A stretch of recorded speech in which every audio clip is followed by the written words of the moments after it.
Welcome to another exciting episode of bringing Jesus back into focus. Was made very blurry around the time of Emperor Constantine in the Roman Emperor, around 313 AD onwards. After Constantine went to war and killed his rival's army, basically he became emperor, and he did it in the name of Jesus and the God of Jesus. He said he had an inspirational dream that Jesus and the God of Jesus would help him go to war and kill and murder and win, and he did. But of course, that's not Jesus and the divine, loving, spiritual, heavenly creator. Jesus taught we've got two bodies. Your body of flesh dies and returns to the earth, rots and stinks. It doesn't go anywhere else. But you've got another spiritual body. He said that's the really important message I've got to tell you. It's going to leave your physical body at the time of death. Make sure it's clean and ready to enter the beautiful spiritual world of love. You have to only be at one with love. That's his message. Now, I started investigating this because I was a Jewish, Christian, Catholic. I was born into that church who teach two different religions.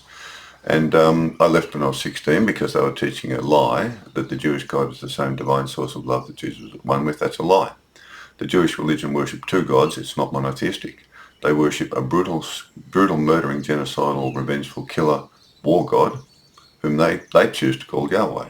Well, that's Yahweh one. We've got to say Yahweh one. Then they worship another God at different times who is a God of love and peace. Love a foreigner amongst you as if they are a Jew. There's the God of love. The Romans had Mars, the brutal, violent war god, and Pax, the God of peace and love. The Greeks had Ares, the war god, and Irene, the God of peace and love. The Egyptians had Sekhmet, another god that calms you down. But they all had different temples. They are opposite opposing forces. They are black and white. You cannot put a God of love in a temple of filthy, stinking war. They are opposite. One is satanic, as all war gods are, and Jesus said to the Jews, you're following Satan. He was a murderer and a liar from the start. You are children of Satan. He was referring to the war god that the Jews were obviously worshipping. But the trouble is the Jews were dishonest, deceiving, cunning. They put both gods under the one name, Yahweh.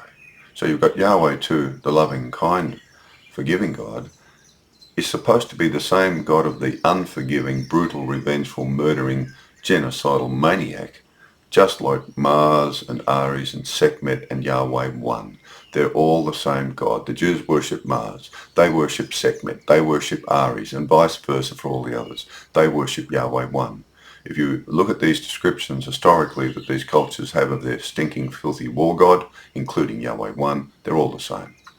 Then if you look at the God of peace that they all have, again, there's this moderation to treat others like yourself. You don't hurt yourselves, they don't hurt them. They're moving towards the God of love. Jesus cut the war god off Yahweh's body. You got to remember, there's only one body, Yahweh, but it's got two heads. It's a dualistic religion. It is a lie that the Jewish religion is monotheistic. That's a lie. So, okay, why are the Jewish Christians teaching it? Because in the 4th century, the Christian leaders were corrupted by Constantine, and they allowed soldiers in the Roman armies to become Christians because the whole Roman Empire was becoming Christian. And the problem was, well, how can their soldiers go to war if they're Christians? You know, you're telling us they can't do that. You better change your teachings that Jesus taught. Okay, we will. So they converted all Christians back into worshipping the Jewish two-headed God Yahweh and took them away from the true one loving spiritual being that Jesus was at one with. I don't know of a Jewish Christian church that worships this beautiful loving spiritual being. They might worship the sort of loving God in the Old Jewish Testament more than the war God, but I know Jewish Christians who worship that stinking war God, and they're Christians. They only worship Yahweh anyway. They only recognize Yahweh. They do not know the divine, loving, spiritual creator who's only love. So I'm a Christian because I left the Jewish Christian Catholic Church because of that lie. But I took Jesus with me, love and non-violence. So I got pretty upset recently because I didn't bother about it. I knew they were wrong, so I didn't worry. I went and studied Buddha's teachings. He was a pacifist like Jesus was. At least the Buddhists are true to Buddha's teachings. Buddhists, you can't go to war and kill and be blessed by Buddha to do it. But in the Christian armies of the world, since the Crusades, Jesus, the priest bless you as you go off in the Crusades or wherever you're going to kill. That's Jewish. that's the Roman Mars war god. No, sorry. So I've had to try to help break the stranglehold, the chains, the tentacles of the octopus, of the poison of the Jewish religion that has infected the Christian religion for 1700 years. The Jewish religion is poisoning the Christian religion. Get it out of you. The Bible must be cut into two because you've got two religions, two completely different religions. Stick the Jewish religion up on the shelf with all the other religions. Rip out the book of Revelations, that's the book of Daniel, from the old wine, Old Testament Jewish religion. That stinks. It shouldn't be anywhere near Jesus. It's filthy slander. So 2 books are out there now. The Gospel of Jesus Unplugged, over a year ago that was published. Using the Greek interlinear translations, I was able to provide all Jewish Christians, and any Christians, if there's not many of us left, but this is a much better dialogue of the teachings of Jesus as found in the Gospels, and I've removed all the Jewish overlays and poisonous lies that have been put in the Gospels. The Teachings of Jesus Unplugged comes out on the 11th of January 2026. That's a much more powerful book, correctly explaining and using Jesus' words and some of the Old Testament stuff as well, but to show that Jesus, what he was really teaching, that you've got two bodies, one spiritual, get into it now, because that's the one that leaves, that's the only one that enters heaven, and the way to do it is, of course, become at one with love. And I talk about the book of Revelations, rip it out and burn it, and those sorts of things, and I explain why it's such an obvious bit of slander. So it's very worthwhile reading, because it's you won't find the Jewish Christians telling you the truth, that's for sure. That's the cover of the book. On the back of the book it says, the spiritual teachings of Jesus are a universal calling to all human children on earth to awaken into our spiritual body and true identity of love and non-violence. Before our dualistic body and mind of the flesh dies and returns to the earth, only our spiritual body and soul live on. We must prevent the dualistic mind of our earthly body of flesh from controlling us, and become at one with our spiritual mind, filled only with the loving life force of our loving spiritual Creator. You can do it. Jesus did. Buddha did. Then our two bodies, one made of the earth and one formed of spirit, can be in harmony and at one in purpose to bring the spiritual love and peace of heaven to earth for all children. Only true spiritual children of light and love can enter the heavenly spiritual world. That's a fact. All those children divided within themselves between love and hatred cannot enter. The words of Jesus can awaken and transform us. Every day I say this prayer. You've got two bodies. Meditate on being in your spiritual body. Meditate you're even in the presence of those in heaven. You're in heaven. There's a beautiful spiritual being whose perfect mind is only love. I say she. He, if you want to. She is perfect, beautiful love. Pristine, perfect. So beautiful you can't imagine anything more beautiful. The love is so pure you can't imagine anything more pure. You're in a spiritual body that she's created for you to have and come into that world if you want to. She's placed it in your body of flesh. You've got to remember you are a spiritual body, primarily. Your secondary body is your body of flesh, which expresses the love that comes alive in your living spiritual body that she's given you. So I meditate like this to think about my spiritual identity and my spiritual mind, to get ready to die, to go through the death experience and out of it in my spiritual body, which is exactly what Jesus taught. The daily prayer to center yourself into spirit. So just sit quietly and think about you're sitting and your spiritual body is inside your physical body, like water in a vase. As I rest upon this earth, the Holy One, she will give birth to who I really am, awakening me from clay and sand, a spiritual child of the divine, with only her love that fills my mind. To every creature I will be kind in every single land, for this is truly who I am. A spiritual child of the loving spiritual Creator in the heavenly spiritual world, born out of the earth, to bring her love to children in need and help guide them home to heaven as she's guided me, through the spiritual way and teachings that Jesus gave us to be, just as he, a spiritual child of love on earth.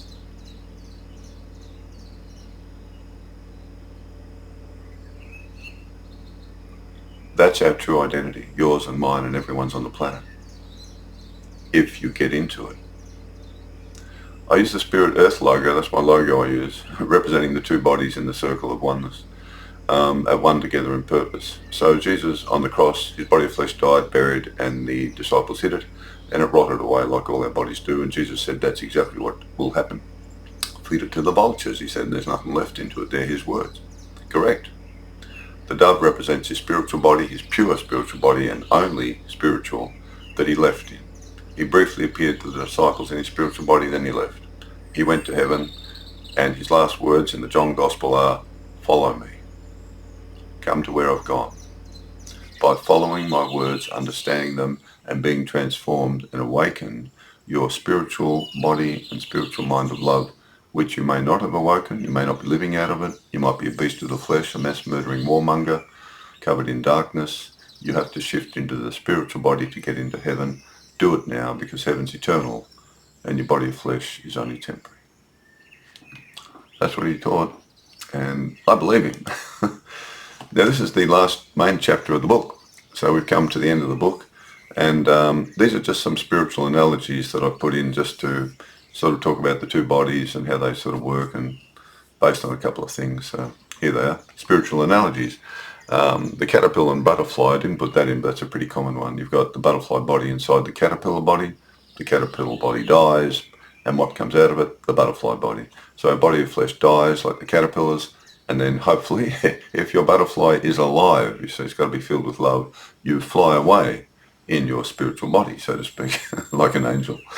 The bridge of Jesus is our bridge too. I often spent time crossing a river on a footbridge from one shore to the other, while taking a walk and stopping halfway in the middle of the river, and wonder why I felt that I was stuck between two worlds. The earth world behind me and the heavenly shore in front of me, but due to a physical attack on my body of flesh, I was too ill to be of much use in the earth world, but was not yet fully alive in my spiritual body to be in the heavenly world. The bridge was a wonderful symbolic place to contemplate this. Halfway across the bridge above the flowing river below, I would talk to our loving Creator and Jesus and wonder why I was unable to be healed physically. To either have a full life on earth for a while, or possibly be welcomed into the eternal heavenly spiritual world if I was ready to enter, rather than being suspended between the two and feeling of little use to anyone. Then one day I realized the answer they were giving me by getting me to stop in the middle of the bridge between the two shores of the earth world and the heavenly spiritual world was right in front of me the whole time.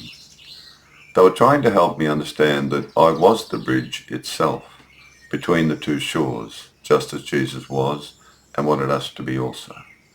But at present I could only bring a little of heaven's love to earth due to my illness. I already knew I had two different bodies in one by listening to his words and teachings, and that my spiritual body and soul was now my primary body, not my body of flesh. But my body of flesh was the only way I could manifest the loving spiritual life force that was now empowering my spiritual body, given by our loving Creator, to come into this world to help children in any small way that I could. I was just a small bridge at the moment. But I realized what being a living bridge really meant, even when we are ill. Half of my living bridge was made out of my body of earthly flesh, with its feet firmly planted on the shoreline of the earth world, while the other half of my living bridge was made out of my soul and spiritual body, with its feet slowly becoming more firmly planted on the shoreline of the heavenly spiritual world, guided by the words of Jesus. Two different bodies from two different worlds, joined together above the middle of the river to form one complete arch that spanned the river from one shore to the other. A spiritual child of heaven connected to earth, just as Jesus realized that he was a bridge in this same way once he became enlightened. And although I was not yet as spiritually awakened as my great friend and teacher Jesus was, I knew that if I just kept following his words and teachings, they would gradually transform me also into an awakened spiritual child of our loving spiritual Creator in the heavenly spiritual world, just as they can transform everyone to become a spiritual child of love on earth. The bridge of St. Christopher. I love his example, the story of St. Christopher. It's a beauty. it's a typical journey that we can all travel on and have often done so. Many have. We should all be striving to become a living bridge between the two worlds to help other children by having one foot in heaven and one foot on earth.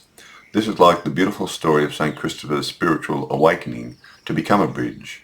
He wanted to serve the greatest being on earth. So he first found the greatest, most powerful and richest earthly king and asked to serve him. The king said that he indeed was the greatest king on earth, and no one was greater or richer than he was, and welcomed Christopher's service. So Christopher happily began serving him. Then one day a messenger came to the king, telling him that Satan was approaching the city with his devils on the road about a day away from here. The king trembled with fear and cried out, "We are all doomed." And he crossed himself with the sign of the cross. Christopher said to the king, "You told me there was no one greater than you in this world. So why are you so frightened of this person called Satan?" The king replied, "I have not got the type of power needed to overcome him." So, disappointed in the earthly king, Christopher left him because he still wanted to serve the most powerful person on earth. So he went to ask Satan if he could serve him. He went and met Satan and his devils on the road and asked if he was the greatest, most powerful being on earth, because he only wanted to serve the greatest one. Satan told him he was the greatest and could destroy the life of anyone he wanted to, and welcomed Christopher to serve him. But as they continued travelling along towards the city, they saw a shrine dedicated to Jesus up ahead on the side of the road. Satan said, "I'm frightened to go too near to that shrine. We'll have to go the long way around it." Christopher said to him, "I thought you said you can destroy the life of anyone in this world. Why are you so frightened of that shrine with the cross on it?" Satan replied, "I am the Lord of darkness, dominating this material earth world, and I can destroy all children by inciting them to hatred, greed, murder, and evil doings, and finally put their mortal body to death. But that cross belongs to Jesus. He is the only one who can destroy me, because he is not of this world, but of the heavenly spiritual world of love, light, and truth. And I am a shadow figure, and his loving light and truth shining on me will destroy me." So, Christopher left Satan and searched for this person called Jesus to serve him. He travelled far and wide searching for Jesus until he came to a strong flowing river with rapids, where an old spiritual hermit was living in a hut by the river. He told the hermit that he wanted to serve a person called Jesus but could not find him anywhere. The hermit informed him that he could start serving Jesus by following his spiritual way and helping children who are in danger in this world. And Jesus would be very pleased if he did that for him, for that was the type of work he did himself. Christopher said, "But how do I serve him? I would like to meet him in person to thank him for letting me serve him." The hermit told him that if he was patient and just started serving him now by following his instructions, which he will share with him, then there is no doubt he will eventually meet him as time goes by. Christopher asked him what kind of work he could do for Jesus. The hermit told him that the main work Jesus did was to reduce and remove the sufferings of children and save them from a spiritual death. He said to Christopher, "Many children try to cross this dangerous river by themselves and are washed away by the current and seriously injured, and some perish and die. You are tall and strong, and you're the sort of person that Jesus needs to serve him in his work by helping to carry them across this dangerous river safely to yonder shore." So Christopher started happily doing just that, and he saved many children of our loving Creator from perishing in the dangerous river by helping them to cross over to the safety of the yonder shore. One day a small child came and asked him to carry him across the river. As Christopher was moving through the dangerous waters, the child seemed to get heavier and heavier until he could barely keep standing, but finally reached the yonder shore to put the child down. Christopher asked the child, "Who are you? I could barely carry you across the river." The child answered, "I am the child of our loving spiritual Creator, the one known as Jesus, whom you now serve. And I have carried the weight of this suffering world on my shoulders, and now you are helping me by doing the same thing." Then the child just vanished. Any spiritual work we perform in this dangerous earthly world of suffering brings the love of heaven and our spiritual loving Creator to earth through our life on earth. It does not matter how big or small that work is, or how few or many those works are, for the heavenly love is always the same. as long as it lives in us and flows through us to others, we are at one with it and have eternal spiritual life. The two-plank analogy. Our personal spiritual earthly bridge to connect us to the heavenly shore from the earthly shore is like being born with two planks the same size that are exactly overlapping each other and stuck so close together that they appear as being just one. But the nature of the two planks and substance they are each made from is very different, but they are joined together at one end with a hinge made of love. The hinge was created in the heavenly spiritual world and can only be opened through the power of the spiritual loving life force that Jesus teaches us about to become at one with. There are instructions printed on every wooden plank saying to use this to cross over the river to find a treasure waiting for you there. Everyone can see and hold the first plank easily, which is like an earthly plank of wood made from earthly elements and material life forces, but not all can see the second plank that is overlapping the first that they are holding. That is because it is made of heavenly elements and a spiritual life force, and is like crystal glass that is so pure and clean that you can look right through it at the wooden plank and not even know it was there. Many children only saw the wooden plank and tried to push the wooden plank, stuck together with the clear crystal plank of glass, over the river to reach the yonder shore. But no matter how hard they tried, it would only reach halfway and then just fall in the water. And they had to pull it out and try again. They often had meetings and discussed how they could make the plank longer to reach the promised land and treasure waiting there for them across the river. But it seemed they all had the same problem and same size of wood. Many of them worshipped money and had accumulated large amounts of monetary and material wealth, as it gave them great power to do almost anything they wanted to do or have anything they desired in the material world. So, believing in this power of money and material wealth, some tied their fortune to the plank and tried to float across the river on it. They thought that they would be able to reach the yonder shore and treasure waiting there for them through the power of their great earthly wealth. But they barely left the shoreline when they all sank beneath the waters, weighed down by their material wealth. Many just gave up trying, unable to figure out how to use the plank successfully to reach the yonder shore.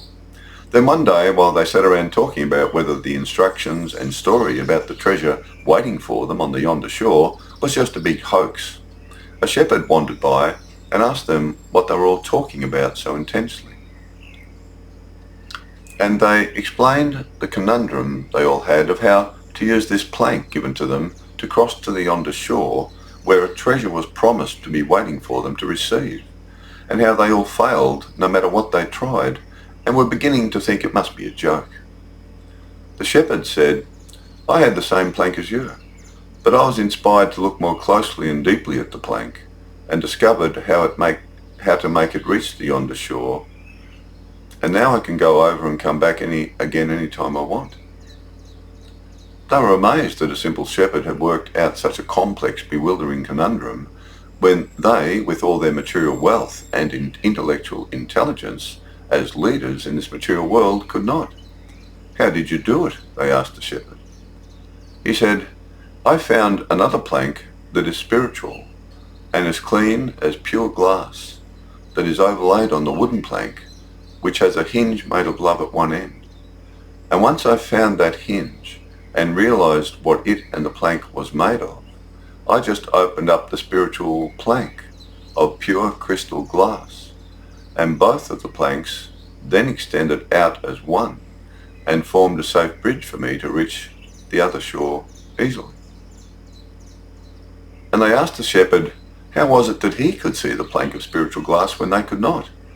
And if he found the treasure, and what was it? And he replied, "The spiritual plank attached to the wooden plank can only be seen and found by looking through the eye of love of your spiritual body and mind. You were looking through the eyes of your earthly body and mind filled with the vision of greed within you, which blinded your spiritual eye from seeing. The treasure is eternal spiritual life and love. This analogy concerning the spiritual teachings of Jesus is centered around some important spiritual points he often taught. Firstly, we are all born with two different bodies. The wooden plank represents our body of earthly flesh and material mind, and if we only live out of that body, we will not be able to reach the yonder spiritual shore of heaven. The clear plank made of pure crystal glass is our spiritual body and spiritual mind of love, but is invisible to our eyes of the flesh. So we must search for it within ourselves by having a warm and loving heart towards other children. When both bodies are fully alive and at one in purpose, they can connect us from the earth world to the heavenly world, as if they were only one body made of love, just like a bridge. Children who worship money, material wealth and earthly power can never cross into the heavenly spiritual world, as they have only lived out of their body of temporary flesh. The river we must all cross is called the divine spiritual river of reaping what we sow, and it never stops flowing. Spiritually awakened children can cross easily, but those weighed down with evil or wrongdoings, greed, or a cold, selfish heart are swept away by the flowing waters and carried to another destination to be cleansed in accordance with the life they led. Our spiritual body and mind of singular love can only be awakened through the power of the spiritual loving life force of our loving spiritual creator in the heavenly spiritual world, who gives us true life. So we must connect to heaven within us by living out of the loving life force placed in our spiritual bodies by our loving spiritual creator. It is this heavenly love that we find within us that opens us up fully so we may reach the heavenly world after passing through the death experience of our body of earthly flesh. Once we are spiritually awoken, we will see this material world and everything and everyone in it through our spiritual eye or mind of love, and we will bring our body and dualistic mind of the flesh into perfect alignment with our own spiritual body and mind of love. Our two bodies now fully awakened to span from heaven to the earth like a bridge, empowered by the loving spiritual life force of our loving spiritual creator, flowing freely from the heavenly world through both of our bodies to all children and all living things on earth. But if only your body of earth is alive and not your spiritual body, it can't flow into you. Bring your spiritual body alive, Jesus said. Hurry up, you haven't got much time. The two hands analogy, just quite a simple one. You can do this yourself. Both of our bodies are strongly connected and overlay each other so they appear as one body. It is like placing your hands together, palm to palm, in perfect alignment, with your fingers spread open. But if you look at them from a distance, you only see one hand. And at the time of passing through our death experience, the connection between the hands is broken. And as they slide apart, it reveals there were two hands there all the time. One hand now falling to the ground and returning to the earth from which it was formed. One hand waving goodbye as it leaves for the heavenly spiritual world beyond all suffering from which it was formed, if that hand is ready to enter your spiritual life. Again, this simple spiritual analogy about what Jesus was teaching is to clarify his words that we all have two very different bodies with us right now, but most children do not realize or believe this anymore. Very sad, very dangerous. One is formed of temporary earthly flesh that will die and return to the earth, while our spiritual body is formed from a spiritual life force. And if our spiritual body is full of spiritual life and love, we will leave our body of flesh when it dies and enter the heavenly spiritual world of love and peace. That's just going to happen. Believe me. And while here in the earthly material world, we can perform far more good works with two hands working in perfect harmony, empowered by heavenly love, than just one hand or body of flesh working without it. Two hands are better than one. Two bodies alive with love, better than one earthly body without much love. But we must bring our spiritual hand or body to life ourselves by living out of it every day. Jesus can't do it for you. but will always be there beside you to guide and hold on to you and help you do it. As Jesus said, we only have to follow his instructions on how to bring our spiritual body and mind of love alive to have true life and then live out of it as our primary identity while on earth, and we will never really die. Spirit is not flesh, and flesh is not spirit, as Jesus so simply and correctly pointed out. They are two entirely different bodies in one, here on earth. The water in the vase analogy. A vase is often made of clay materials from earth. It is solid and made of many complex elements within the clay. Every vase can look different. Some are tall, some are short, some narrow, some wide, some white, some black, some square, some round, and the possibilities are endless. Vases are unique, like our bodies of earthly flesh. Water is a different substance to material clay, and as a liquid it can flow and take the shape of any vase. When you pour the same water from a bucket into different shaped vases, the water takes the form of each different vase perfectly. Our spiritual bodies are all the same, just like the water. They're made of love. We just have to look through the material vase to see the other spiritual child within is just like us. The treasure hidden in the field of our clay vases is our spiritual body and soul mind of love. So no matter what another child looks like on the earth, they have the same beautiful potential. The spiritual water is in them. They have a spiritual body in them. The water in the vase. The treasure buried in the field. I've made a nice little more modern version of this, or I've extrapolated it out. I've expanded it to make it a little clearer. I love this little saying of Jesus about the spiritual bodies like treasure hidden in the field of the flesh. This is the original analogy given by Jesus, the treasure buried in the field, in Matthew 13:44, combined with the Thomas Gospel, where he points to the inner spiritual treasure within us all. Jesus said, "The kingdom of heaven is like a treasure hidden in a field, and a man who was ploughing that field found the treasure and, filled with joy, covered it until he went and sold all his earthly possessions to buy that field and own the treasure." Jesus is simply saying that our spiritual life is hidden within our body of earthly flesh, and we must search for it to uncover it. And it is more important than our whole physical, material life. It's eternal. All bodies die, rot and stink. In Luke 9:62, Jesus refers to the plough again to teach that once you start looking for the spiritual treasure within you, you must not stop and give up and return to being just material, or you will not easily find your spiritual body. Jesus said, "No one, after putting his hand to the plough and looking back on the things he left behind, is ready to enter the heavenly spiritual world of our loving Creator." So if you combine that with the other saying, you've got to keep ploughing the field to find the treasure. Don't just do one run through the field. "Oh, I didn't find the treasure. Oh, I'm going to give up.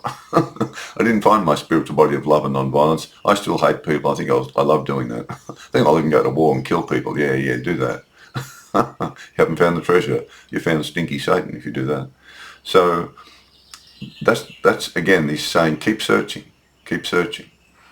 And don't leave your physical body identity for a while and find your spiritual body. Don't look back at that. You need a new identity. You've got to find it though. It's spiritual.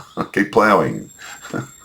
The following is another version based on the original treasure buried in the field of our body of flesh that Jesus gave to open up his original short analogy and the message it contained while presenting it in the traditional style. So this is my take on his little parable, to try to extrapolate it out, expand it out, so you can see what he's saying more clearly. A kind-hearted miner who knew where gold was buried went to the home of a man and said to him, "I'm here to tell you that I know all about gold and where it can be found, and I'm here to give you this good news that you have a rare, precious and pure type of gold buried in your own backyard. All you have to do is dig and search for it and uncover it from beneath the dirt that is concealing it from view. I have this book of instructions to follow so you can find it." The man replied, "Well, I have never seen it, and I have lived in my home for 50 years. I don't believe you, and I don't believe such a rare, precious gold like that even exists, or that such a gold could be in the backyard of my home. Now stop bothering me and go away and take your instruction book with you. You're wasting my time," and interrupted me while I was checking my bank balance on the computer. So the kind miner felt sad at what he was missing out on, but took no offence and went on his way. He then went on to another home that he also knew would have the same type of gold in their backyard. He called to the man and said, "I'm here to tell you that I know all about gold and where it can be found in your home." He then told the man the same things as he did to the previous man, informing him also that it was in his own backyard, and also offered him the instruction book to locate it. This man was amazed to hear such good news, and was filled with joy at his great good fortune, and was overwhelmed by the loving generosity and kindness of the miner to reveal this to him so he may claim the gold as his. He was really struggling in life and said to the miner, "You have saved my life by telling me about the gold. I love you more than anyone for telling me this." And he gladly accepted the book of instructions and held it with great reverence. He then said to the kind-hearted miner, "Please stay here with me always, as I wish to celebrate you every day for coming to me with this good news about the gold and giving me this book on how to find it. And I want to bring my friends to meet you so they can celebrate your name with me." The miner said, "I appreciate your gratitude, but I have others to tell about the gold and must move on. And anyway, you cannot see or own the gold that is yours until you uncover it from the earth yourself. That is the most important thing of all, and why I came to tell you of this. It is vital you follow all my instructions in this book I gave you on how to find the gold to enrich yourself, as you only have a limited time to find it." And then the kind-hearted miner left. The man held the book lovingly in his hands that could change his life, and it was now the most valuable item he owned, thanks to the kind-hearted miner, whom he now loved more than anyone in the world. So he put it on his shelf in a very safe place of honor, and sat and looked at it every day, praising the kind-hearted miner who gave it to him, but never read it. Luke 6:46. Jesus said, "Why do you call me Lord, Lord, but do not do the things that I say?" The kind-hearted miner came to another home and told the owner the same things he said to the others, and then offered him the book of instructions also. The owner of that home was initially overjoyed and gratefully accepted the book and thanked the kind miner for the knowledge he had revealed to him about the hidden gold in his own backyard and the wonderful book of instructions he gave to him on how to find it. He told the miner he would start searching for it that very day. The kind-hearted miner then went on his way. He eagerly began reading the instructions and following them in great anticipation of finding the buried treasure. But after a while he said to himself, "Some of these instructions in this book I understand and can do, but others seem very difficult to me, and some seem unnecessary, and others I totally disagree with. I don't want to do them. If I have to follow all of these instructions to uncover the gold, it seems to me to be more hard work than what the gold may be worth. So I think I'd rather just stay the way I am and give this a miss." Then he threw the book out. The miner came to another home and again explained why he had come and offered that owner the book of instructions also. This person was amazed at such good news and gratefully accepted the book, praising the kind-hearted miner for thinking of him and bringing him this good news with the instruction book to follow. After the miner left, he immediately sat down to study the instructions and slowly gathered all the tools he needed to uncover the gold.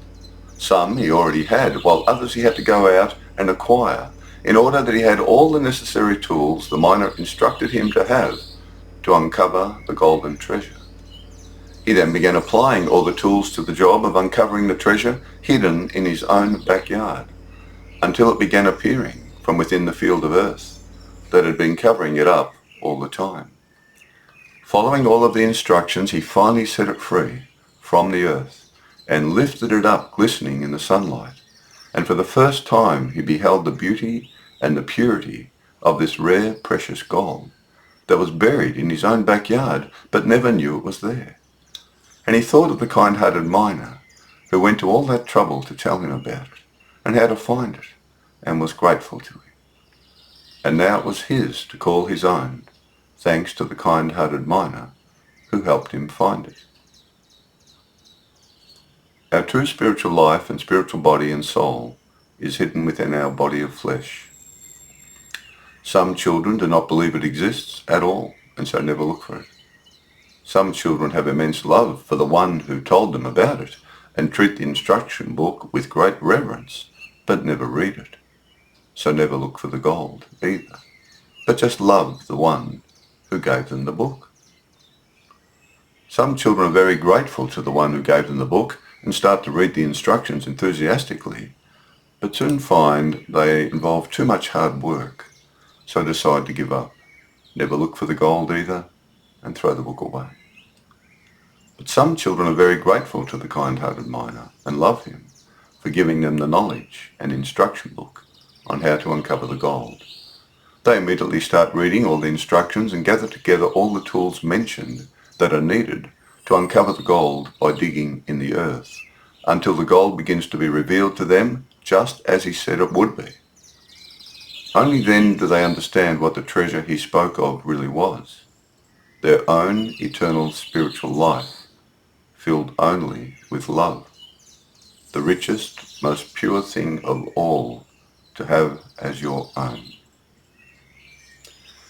And thanks to the kind-hearted miner's love for them and giving them his instructions, they have now found this inner spiritual treasure, and they have become at one with that treasure, and now are that treasure. Every child searching for the golden spiritual treasure within themselves firstly needs to have belief in the treasure and the one who created it, and all children require the same tools. But few children have the full set, so they must acquire the ones they do not have. These may include such things as the tool of forgiveness, the tool of generosity, the tool of kindness, the tool of compassion, the tool of non-violence, the tool of equanimity towards all children, the tool of not condemning, the tool of caring for those in need, especially those who have fallen down, the tool of humility, along with others mentioned in the instruction book.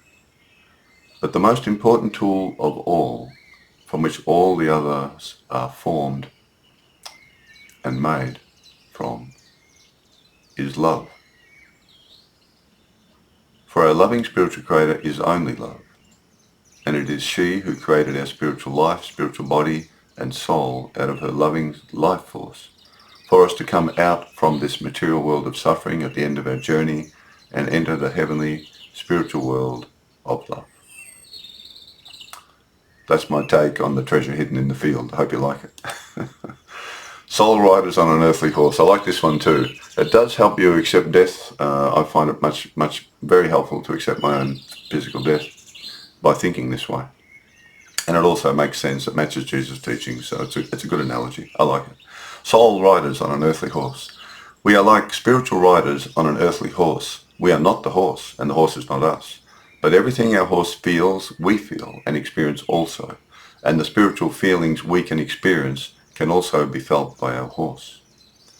We have an obligation to care for our horse and make sure it eats healthy foods, give it only healthy drinks, avoid all dangerous substances that might hurt it, exercise it, don't work it too hard, give it rest when needed, and tend to any injuries that may occur to it. We have the same obligation to our spiritual body and soul, and must always keep them healthy through being loving, forgiving, compassionate, generous, kind, helpful, and selfless. We must always be nourished by the loving spiritual life force flowing into us from our loving spiritual creator in the heavenly spiritual world, and never commit any wrongdoing that might block that flow entering into us.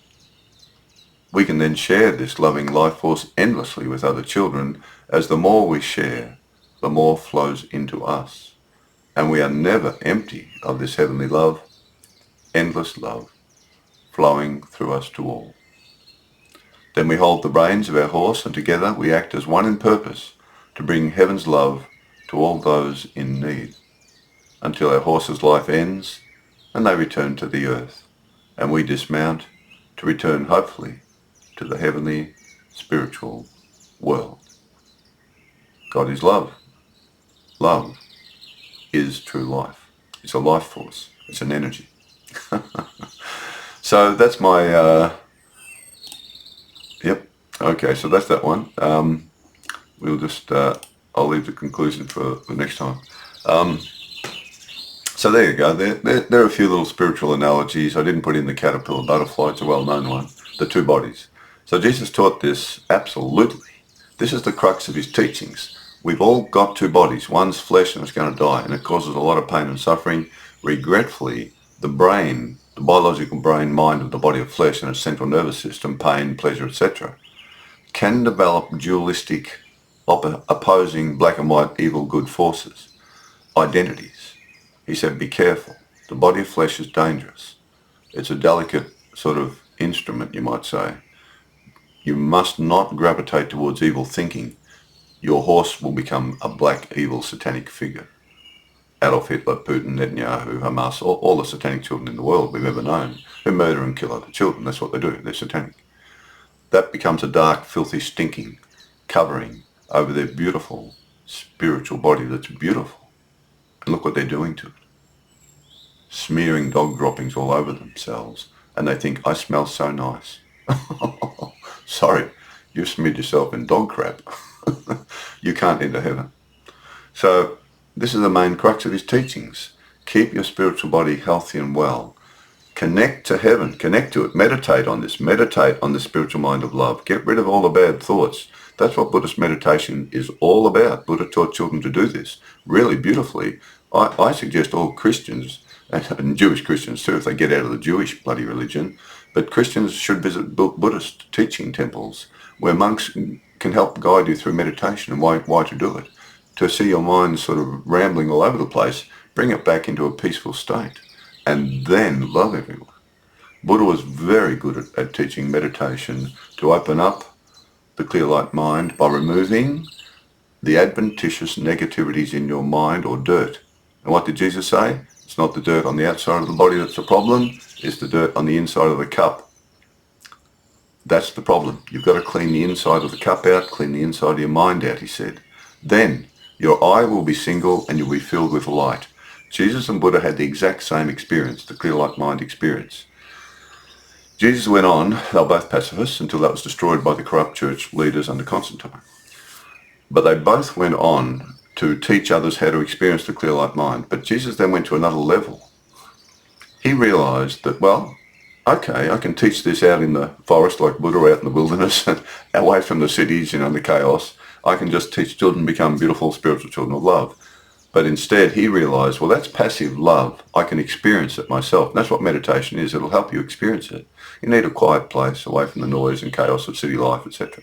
So you need to have a nice little parkland that you can really meditate and experience the clear light mind of love in your spiritual body. That's what meditation, that's what it's all about. Finding your true identity. You have to remove the other things out of the way that are blocking it in your mind. And not only remove them, but kill them off. Disintegrate them. Send them into oblivion. Hatred, greed, all this stuff. They're all blocking your experience of who you really are. But Jesus then realized, I'll turn this into love in action. Then he went and, cleansed lepers, the poor, the sick, the outcasts, the sinners, the prostitutes. He went and brought this love to them. And he said, you've got the same spiritual body in you that we've all got. You're as valuable as everyone. Don't let them put you down. And if you have fallen down, don't worry. You can get back up. Your spiritual body is still in you. It's alive.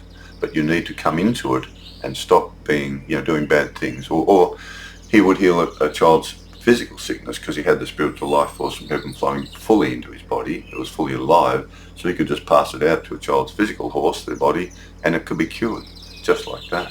Because heaven's perfect. There's no sickness there. So, and the divine loving one only heals and only gives life. So if he puts the loving life force from the loving creator into someone's body, guess what it does? It heals the body. She's omniscient, all-knowing.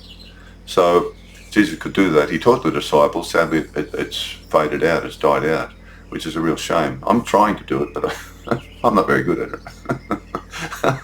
I'll keep trying though. I mean, when you're an apprentice, right? I'm an apprentice shepherd, right? So I got to keep trying, until I get it right. However, he's not here to sit down with me and explain in detail. We've just got the general dialogues there. So, but there's enough there to understand how it works. It flows through your spiritual body to heal another child's body. But your spiritual body has to be clean, right? You clean the inside of the cup. Your mind has to be only filled with love.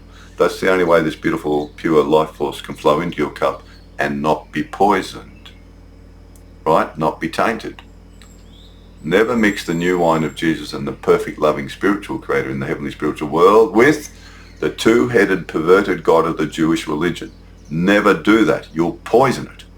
Because there's a stinking, filthy war god, Yahweh 1, in the Jewish religion. And there's a Yahweh 2, God of love. Oh, yes, sure, no worries, yeah. But you can't call them by the same name.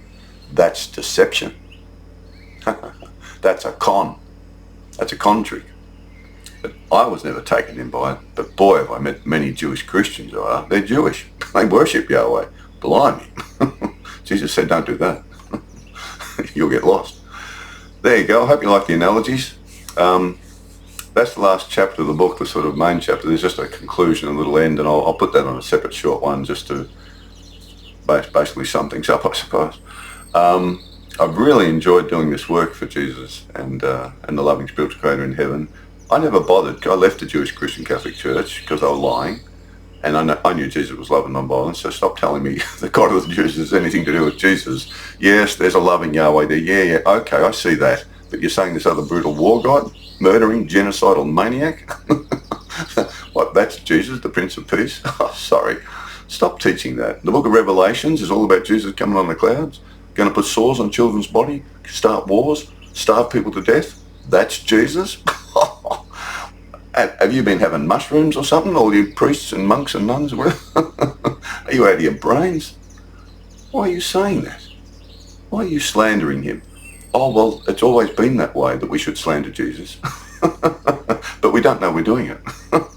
Well, here I am telling you to wake up. Stop doing it. I don't know if I can sing this little...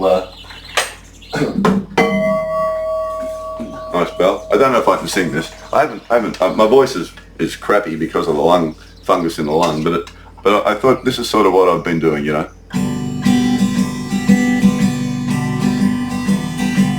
I sorted it all out. I hope I left no doubt. My good friend, from beginning to the end, you were only love. That's right. She and he is only love.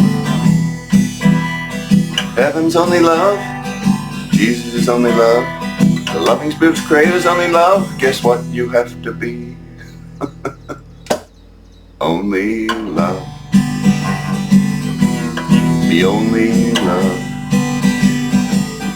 And I'll see you there. I wonder if we've got hair.